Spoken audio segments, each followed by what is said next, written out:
Hi, folks, with Tacitus Today. Tacitus Today, your pushback channel, and thank you for joining this audio live stream. In this essay, I want to talk about the concepts, economic concepts of supply and demand.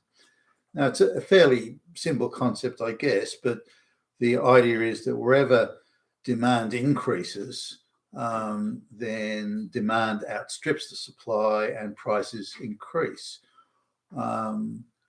Or the alternative can be on a relative basis where there's a shortage of goods, demand has stayed the same, but because of the shortage, disruption to supply, effectively, then prices will increase because of this sort of brief or general shortage of the goods, because demand stays the same while the goods to meet that demand have declined. So there are two sort of either end of the telescope type thing. But I've noticed a lot of people, and this irritates the crap out of me, but a lot of people assume it's an iron law that applies to all things all of the time.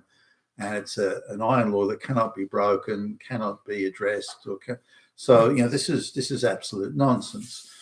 So I just want to talk a little bit about this.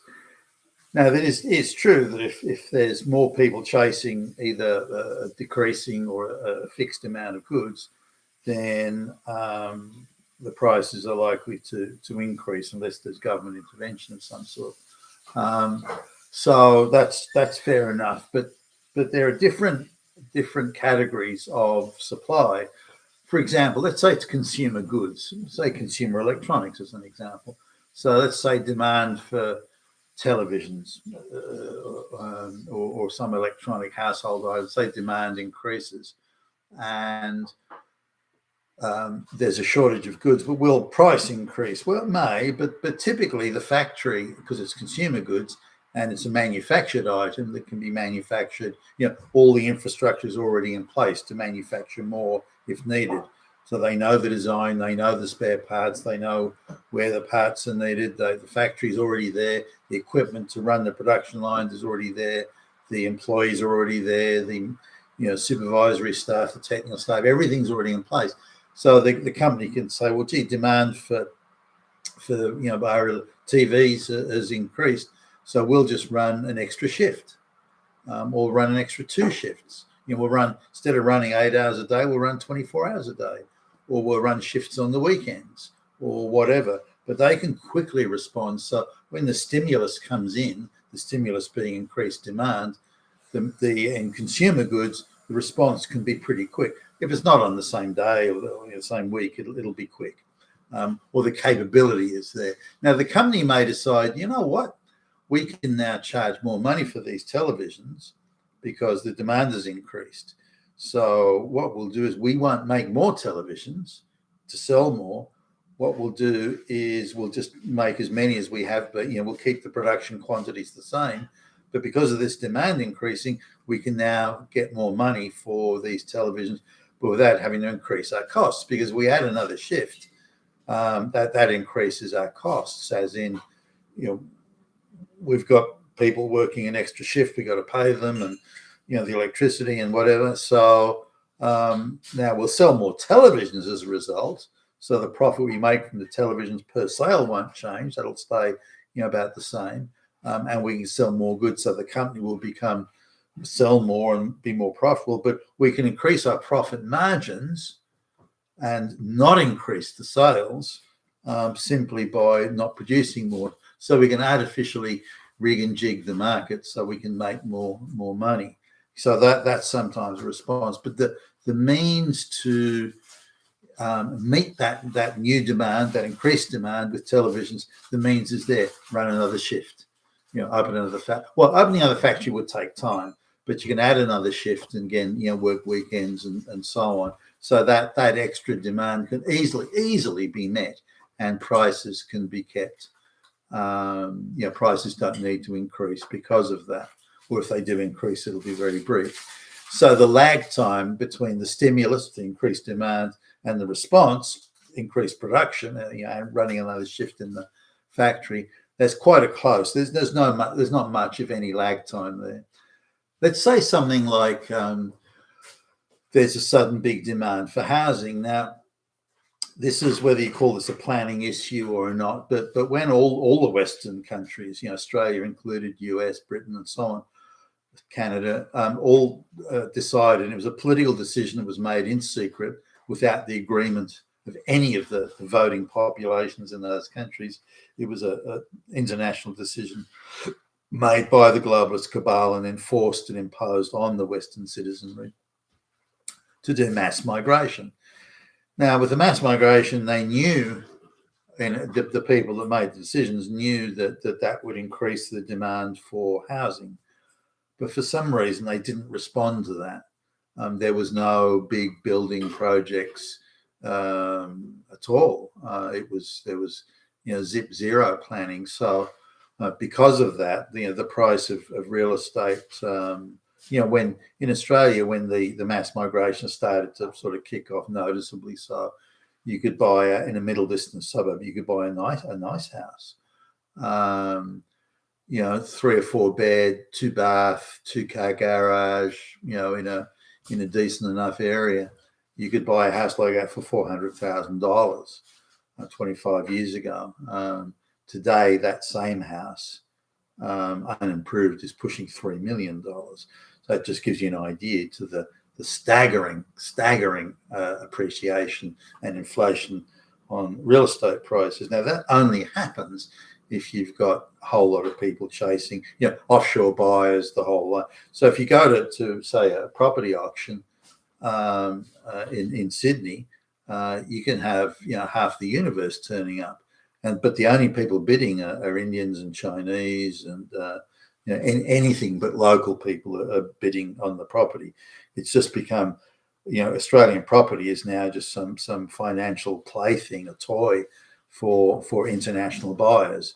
The local people can't fucking afford to buy. You rarely will you see, and if at all you do see local people buying the property, then it's parents buying it for the children. It's that. It's not the 35-year-old. I was at a house selling in a nice area. This was a house worth a few $1 million some years ago, and the people were away on vacation, the owners, and we knew them, and they said, look, could you come and help, clean up the leaves and, just give us a bit of a hand, make sure the place is presentable. And we were quite happy. We got on well with them. We liked them. And so we did that for them. So I was there, when the prospective buyers were coming in on inspection time. And out of all the buyers, never a shitload of them, only one was white. All the rest were Indian and Chinese, every fucking single one of them.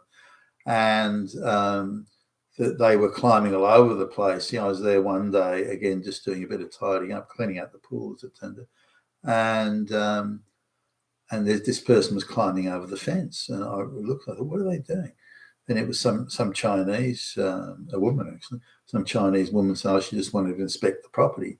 So I tried to tell her, I speak Mandarin, so I tried to tell her, go and you have to come at the inspection times. No, that doesn't apply to me.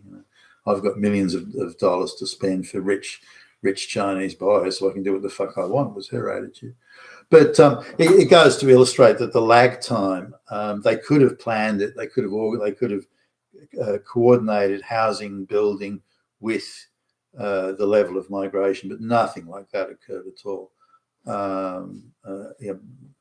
In terms of the buy, and given the amount of offshore buying, so it was either planned specifically to push up the prices of real estate, or we're dealing with the most incompetent government you could imagine.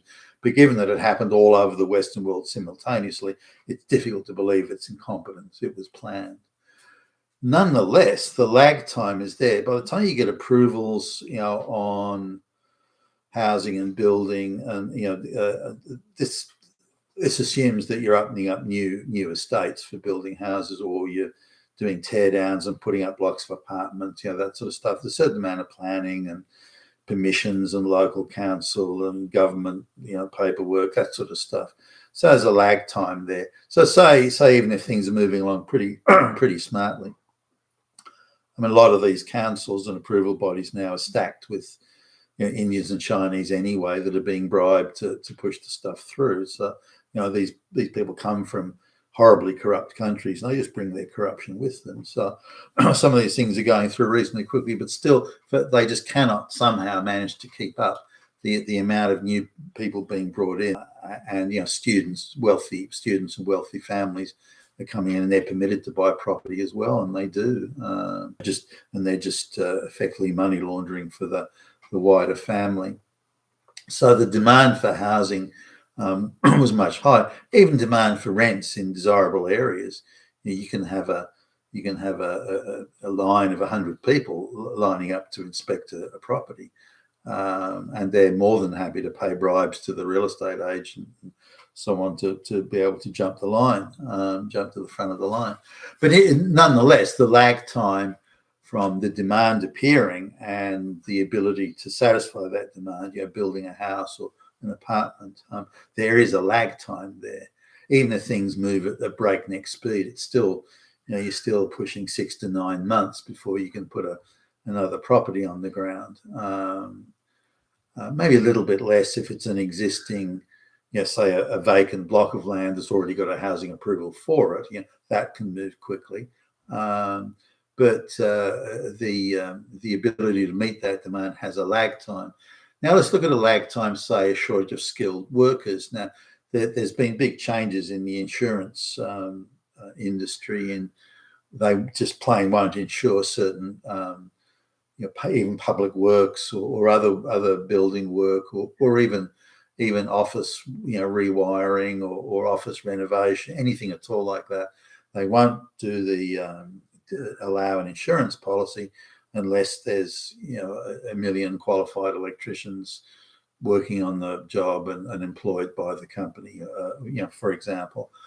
And but if you so this changes to insurance, for example, can create this artificial, not market driven by the way, but this artificial sudden demand for electricians. Now how do you address that? Well, an apprenticeship takes 5 years. So if there's a shortage of electricians, again, an artificial shortage, there's a lag time there of 5 years before you can get a qualified electrician. Now, you'd think that an electrician with, say, 3 years qualification or something like that, provided they maybe they do a competency exam or something, that would be okay. Then you can more quickly solve that shortage, or have big bonuses paid to retired electricians. There would have been all sorts of ways you could have addressed a shortage, but instead they go, this is how it has to be, and we're not going to entertain any process or policy procedure that may alleviate this. So they purposely create an artificial shortage, and then can cite, look at this terrible problem. But then the only way to solve it is a 5-year training course of putting on extra kids as apprentices to become electricians. So 5 years down the track, you can solve it, and in the meantime, that creates this artificial shortage. So there are different lag times for different market situations and demand. Now, there's a lot of claim that there's a big claim that the reason food prices have gone up, since 2020 in particular, a lot of the prices that were around in 2020 have more than doubled just in 4 years, less than 4 years. And the claim here as well, it's more, there's bigger demand. There's more people coming into mass migration, and there's more people going on welfare. This creates more demand. That's why food prices are higher, because of greater demand. I mean, supply and demand, dummy, but that's bullshit. Supply and demand in food production can be dealt with instantly. All the factories, all the processing plants, there is where the fresh food supply, but even that can be brought in from overseas if need be. But the ability to put bread on the shelf, all this sort of stuff, this can be dealt with. The companies can run another shift in the factory. They can run on weekends. There's a whole lot of things can be done. So there is no food shortage. I mean, maybe in very specific areas, such as, the banana crop is wiped out in a cyclone. Maybe you can get that. But then you can get bananas from overseas. So, the Philippines always has a surplus of bananas. So they could be bought from there at a cheap price. But nonetheless, the issue is that the food prices are higher because there's increased demand and nothing can be done about it. Bullshit. Why are the factories running a single shift 5 years ago, and they're still running a single shift, and they could easily do a double shift or a triple shift, easily do it. But they're choosing to maximize profit, not to maximize supply to meet demand. And that's what's going on here. We need to understand that difference. You've been with Tacitus today, your Pushback channel, and thank you for listening.